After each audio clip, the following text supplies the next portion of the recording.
Welcome back to the channel. I'm Lana, and today we are going to be talking about how to budget and prepare for a new baby coming into your family. Budgeting for a new baby can definitely feel confusing and overwhelming. Today I want to give you a few tricks about how to make it all make a little bit more sense. On this channel, I make videos simplifying money and home.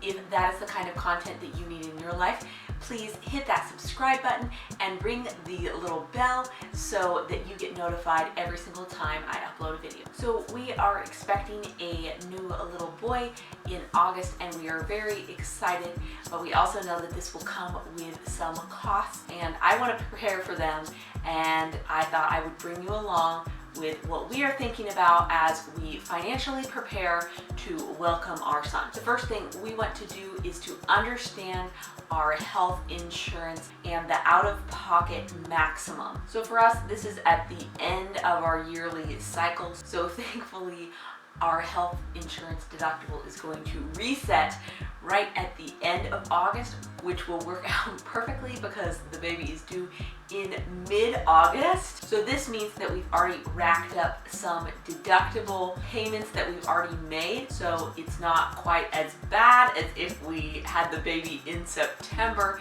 because then we would be on the hook for all of those costs. So we are understanding what is the maximum out-of-pocket family portion that we might have to pay. I know some insurances cover all prenatal care and all birthing costs for the mother, but then perhaps they don't cover all the costs for the newborn. So when we had our first son, we were on different insurance, and all my costs and all my hospital costs were covered, but we did end up paying quite a bit of money for my son because he needed to stay in the NICU, and that was not covered 100%. So we ended up paying for that. So this time we know the difference between how much we've paid towards our deductible and what the maximum out-of-pocket costs are for us.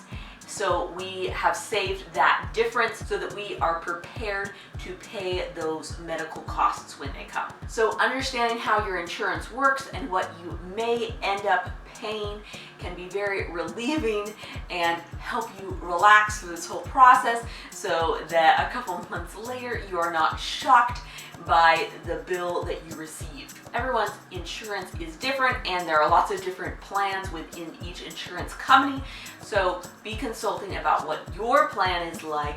And if you have enough time and you're not even pregnant yet, you might even consider changing insurances or changing insurance plans to best suit the kind of medical care that you think you're going to need. So when I was living with my parents, they would look at the different plans that were available, and if they knew that we were going to do allergy shots that year, and that can be a huge out-of-pocket expense, they picked the plan that was allergy shot friendly to reduce their costs that way. I know that it's common on some plans that they have a deductible, like you're going to pay for everything before that amount, and then afterwards maybe you pay 20%, and that's a little bit harder to anticipate what that might look like, because if you have an $80,000 bill and you need to pay 20% of that yourself, that's really going to add up and might be a little tricky to budget for. But just keep that in mind and know what those percentages are and what that could look like for you guys. Next up is budgeting for medical things that are not covered under insurance. You may be interested in health services that are not covered by your insurance. So after I had my first son, my back was a total disaster. So we ended up going to the chiropractor and the massage therapist to help me, and those were not covered by insurance. If we budget for the possibility of that happening, we will be prepared for that cost also. Other things that you could really benefit from but might not be covered under insurance could be a naturopath for you or the baby, or supplements, or perhaps you are super anemic after the birth and you need lots of iron. Those things are not covered under insurance, but can really make a huge difference in your quality of life, and to me are totally necessary.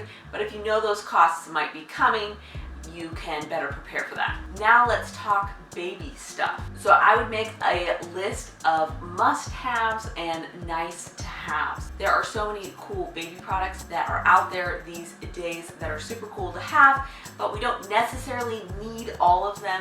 So thinking about that can definitely help you bring down the cost of having a baby. The three main things that I'm thinking about that the baby really needs no matter what is a car seat, a safe place to sleep, and diapers and clothes. Everything else you might be able to get by without or figure out another solution for that baby problem. So on my list of things that we could probably do without, even though they could be really nice, might be a bottle warmer or a baby bath or a baby book or things like that.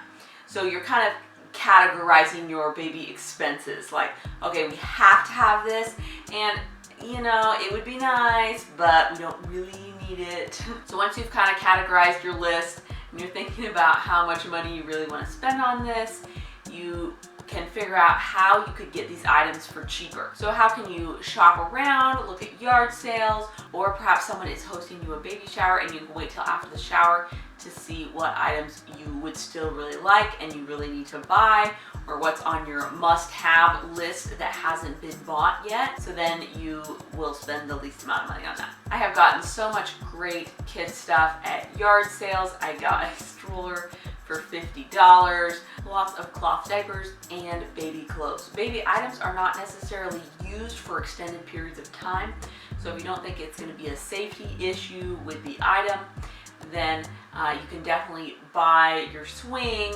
and your jumper and all those fun things at garage sales for way cheaper than it would be to buy them new, because people normally use their baby stuff for like a year. So especially with our first baby, we didn't know what we were going to need or what we were going to want. So we kind of waited on some of those items because, let's face it, we can get things very readily.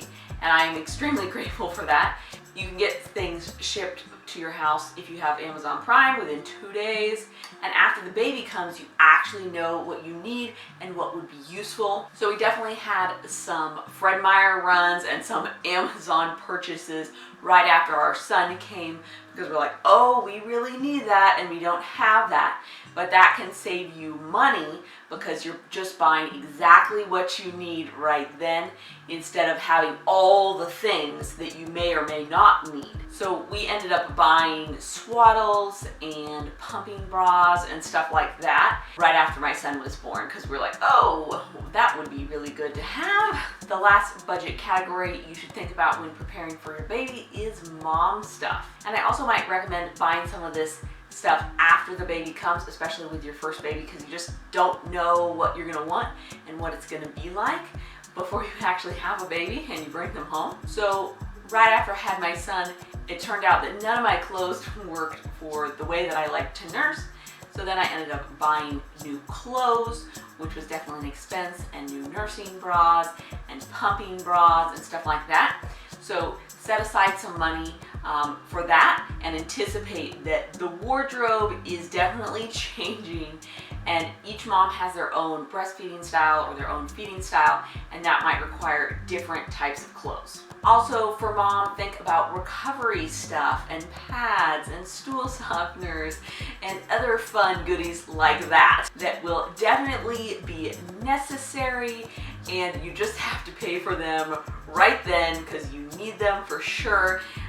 But if you budget in advance for them, that'll be a little bit easier. The other thing that I really wanted postpartum was a new streaming service. So you might think about budgeting for that too, because mom spends a lot of time sitting on the couch feeding the baby, and she might want something to watch. Let me know down in the comments, after you had your baby, what were some of the unexpected expenses, so that we can think about those in advance and plan for those. Please give this video a thumbs up and subscribe to my channel so you don't miss any uploads, and I can't wait to see you in the next one. Bye for now.